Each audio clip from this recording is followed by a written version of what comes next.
Edge in his prime was the most hated man in pro wrestling. This man stole Matt Hardy's girlfriend, stole the WWE Championship from John Cena, and made The Undertaker's life miserable on SmackDown. Every week, he would come out with Lita, flash that arrogant smirk, and find new ways to make fans want to reach through the TV and strangle him. He even married Vicky Guerrero to make sure he stayed on top. He was the perfect villain for the ruthless aggression era. While the company moved from the Attitude Era's edginess to a more corporate-friendly product, Edge bridged that gap by being a menace to society. So how good was Edge in his prime? How does his championship run compare to other legends like John Cena and Randy Orton? What were the feuds, Edge 11-time champion, moments that made the rated R superstar the most hated antagonist in wrestling? 11 Let's take time. a trip down memory lane and revisit the notorious prime of the biggest villain in wrestling history. All right, now I get that Miz the biggest villain, or Triple H.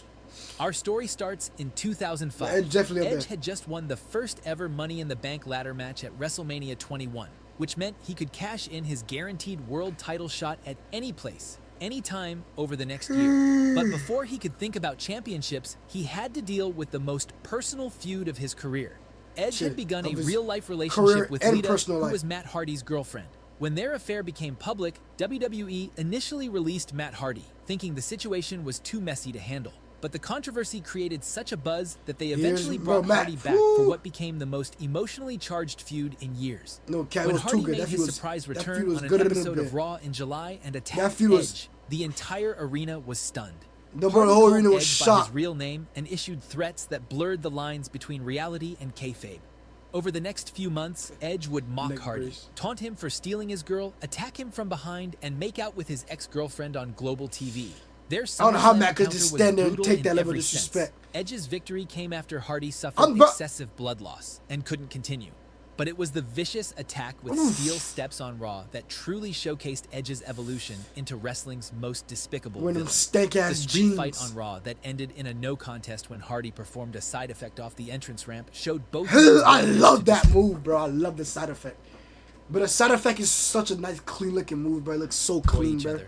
When Hardy performed a side effect off the entrance ramp showed both men's willingness to destroy each other.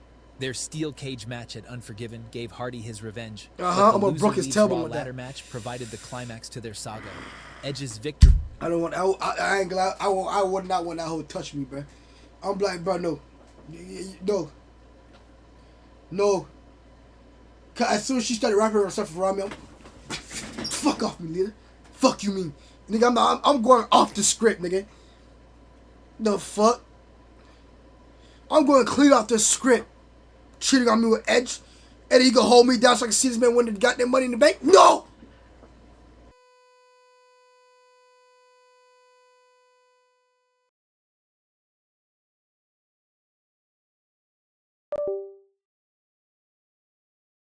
Meant Matt Hardy would be exiled to SmackDown, but it came at a cost.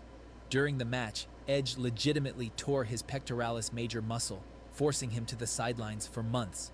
However, this injury became a blessing in disguise.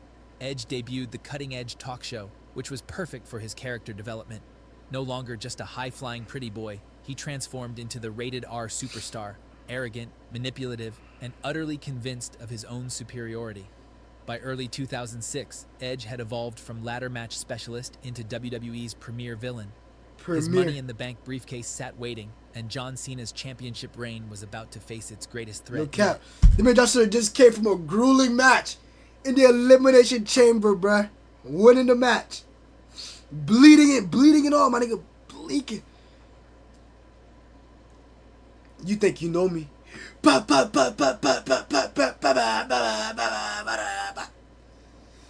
On this day, I see clearly. Come out of nowhere, bro. Spear him. Justin kicks out.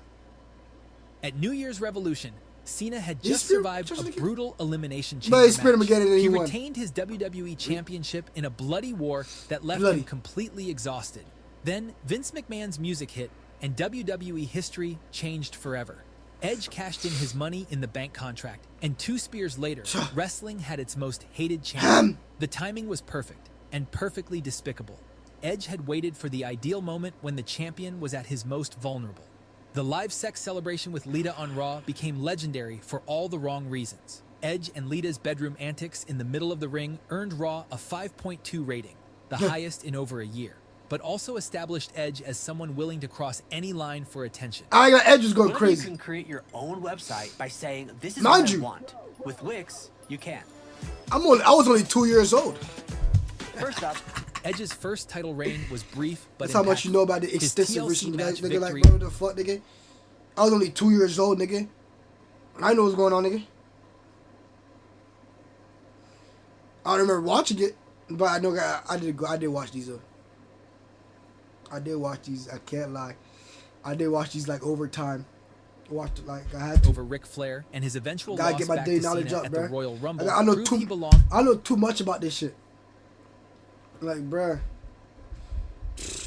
I'm like one of them hardcore fans that just don't have the memorabilia. I got some Funko Pops. I got Roman Reigns, Stone Cold Funko Pop, The Rock and Stone Cold inside the ring Funko Pop. I had a WWE spinner belt. Like, bro. In the main event scene. I just don't have But the losing the memorabilia. rematch on Raw created a new problem. Bitch! Mick Foley. Edge blamed guest referee Foley for losing his title match, leading to a feud that would elevate both men's legacies. Their hardcore match at WrestleMania 22 was Edge's coming-of-age moment. Okay, yeah, He they felt help Edge. WWE management was trying to push him out of the title picture, and he Hell had a yeah. chip on his shoulder. When he speared Foley through a Right flaming through the table, fucking it flaming proved table. that Edge was willing to sacrifice his body for the company. According to Edge himself, the Foley match proved him as a main eventer. But before he could get his hands back on the title, he had to go through arch nemesis John Cena, and their war Big was about match. to reach That's new Super heights. Cena. They haven't have Big Match John yet. That's Super Cena.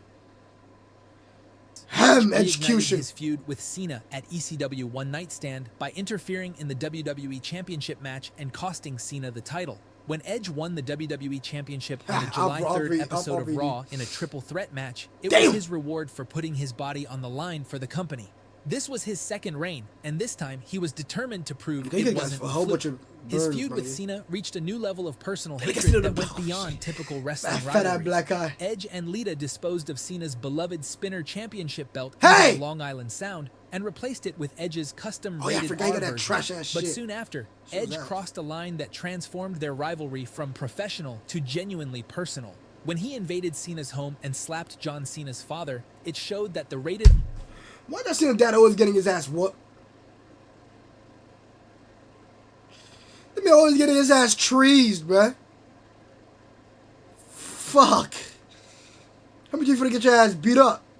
God, if you get punk kicked, this nigga break in your house and slap you in your own house is crazy. Our superstar would go to any lengths to get inside his opponent's head.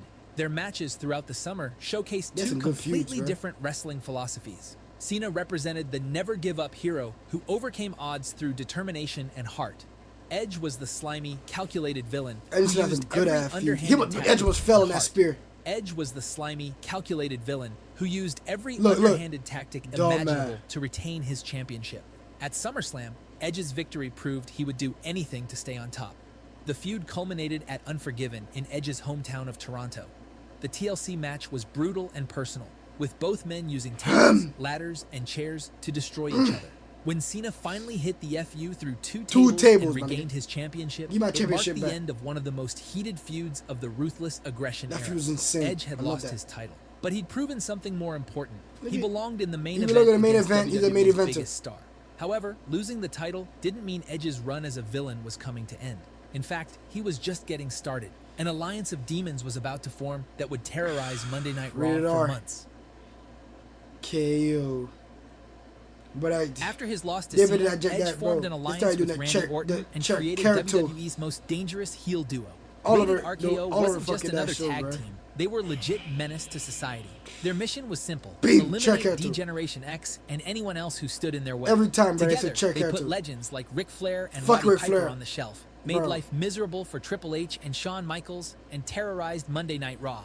Their chemistry was perfect because both men shared similar motivations. Edge was the opportunistic mastermind who planned their attacks, while Orton provided the cold-blooded execution. Every week brought new victims, new antics, and new reasons for fans to despise them.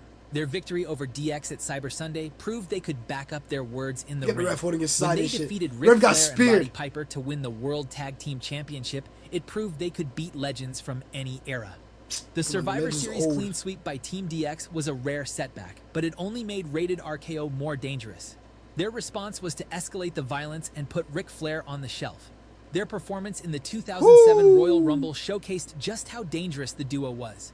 Edge and Orton systematically destroyed the competition and made it to the final four of the match. However, the partnership began fracturing when both men set their sights on the WWE Championship. Neither could achieve the ultimate prize, while the other remained that's the match? Good. WWE Championship. Neither could achieve this match here. Justin is a great fucking athletic jumping ability. I ain't gonna lie. Justin got some ups. Jumps over that last spear. Spears Randy Orton. I forgot who I'm pretty sure he spears Randy Orton. Justin catches Edge. Shawn Michaels get up. Sweet chin music. This nigga's John Cena. Justin falls on Edge or Randy Orton wins the damn match. The ultimate prize, while the other remained a threat. Yeah, and their failed match with Cena at Backlash marked the end of their alliance. But as one door closed, another opportunity awaited the ultimate opportunist. The Money in the Bank briefcase was about to change Edge's life once again, and this time it would lead to one of the most iconic feuds in SmackDown history. Edge's second Money in the Bank opportunity came through pure luck. When Mr. Kennedy suffered a legitimate injury and couldn't use his briefcase, WWE made the decision to have Edge defeat him for the contract. No wonder this nigga fucking lost it like that. It was the most stupidest, dumbest way I've ever seen somebody lose a Money in the Bank contract. They backstage, Edge talking that shit. Getting Mr. Kennedy head, but like a goddamn, Mr. Kennedy going like a goddamn clown. Getting goddamn clickbaited and rage baited and shit, bro. Getting got his ass dismantled in there in that ring. On Raw. 4 days later on SmackDown, Edge seized his moment. The Undertaker had just retained the World Heavyweight Championship against Batista in a brutal steel cage match when Mark Henry attacked the exhausted champion. 2 spears later, Edge was World Heavyweight Champion and officially a SmackDown wrestler. But this championship reign would be different. Edge had found the perfect partner in Vickie Guerrero, SmackDown's general manager and Eddie Guerrero's widow. Their on-screen relationship was brilliantly uncomfortable. A grieving widow manipulated by a calculating opportunist who saw her authority as the key to stay on top of SmackDown. The formation of La Familia created WWE's most despicable heel stable in years. With Vickie providing protection, Kurt Hawkins and Zack Ryder as enforcers, and Chavo Guerrero as the fall guy, Edge had built the perfect championship retention system. Every title defense was tainted by interference, every victory felt stolen, and every celebration was insufferable. I wonder if I could hear this. Whether it was Batista, Rey Mysterio, or anyone else, Edge had the perfect system to safeguard his title. But soon, Edge was about to face his biggest threat in the form of The Undertaker. At WrestleMania? Playing on iPhone? Now you can play Unlocked on PC with Google Play Games. Taker was back for vengeance, and he defeated Edge for the World Heavyweight Championship at WrestleMania. Hell's Gate? However, Edge wouldn't go down so easily. The stipulation for their rematch at One Night Stand was pure evil genius. If Undertaker lost the TLC match, he would be banished. Vickie was pissing me off. Which was in that fucking wheelchair, my nigga. She was getting me under my skin. She was getting kidding me so mad, chat. With that little neck burst. Bro, I wanted to dive through the TV, bro. Go in the ring, bro, and give her a nice RKO special, buddy. A nice finisher, bro. You want to just give her that special. From WWE forever. Edge used give her one of the meanest give her one of the meanest frog splashes of all time, but the height of the frog splash was insane. Nigga. I'm jumping off the top turnbuckle. Like, I'm literally jumping off, like, maximum effect. Nigga, like, bro. We both I'm getting injured, too. I might be turning bleeding after I'm done doing that jump. Big ass jump. I'm telling you, I'm doing big ass jump. I'm have so much height on that. It's crazy. In the book, and with La Familia's assistance, he won the match and forced the dead man into exile. But Edge's arrogance ultimately destroyed his perfect system. He got a taste of his own medicine. After Batista attacked and laid out Edge, CM Punk cashed in his Money in the Bank briefcase and dethroned the Rated R superstar. Out of frustration, he called off his wedding to Vickie, then cheated on her with the wedding planner and sealed his own fate. In retaliation, Vicky reinstated The Undertaker, and their Hell in a Cell match at SummerSlam was Edge's comeuppance. The Undertaker's chokeslam off the ladder through the ring canvas with flames rising from the hole was one of the most visually spectacular endings in WWE history. Edge hadn't just lost a match, he'd been literally sent to hell for his sins. Literally gone. The La Familia era showcased Edge at his most despicable. He was a cunning, sly manipulator who'd go to any lengths to stay on top. His feuds against the likes of Taker and Batista cemented his position in the main event scene for years to come.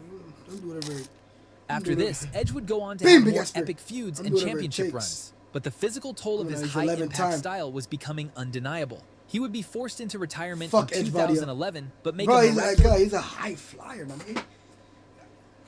He was a high flyer, nigga. Bro, him and Christian, early 2000s, go watch his matches.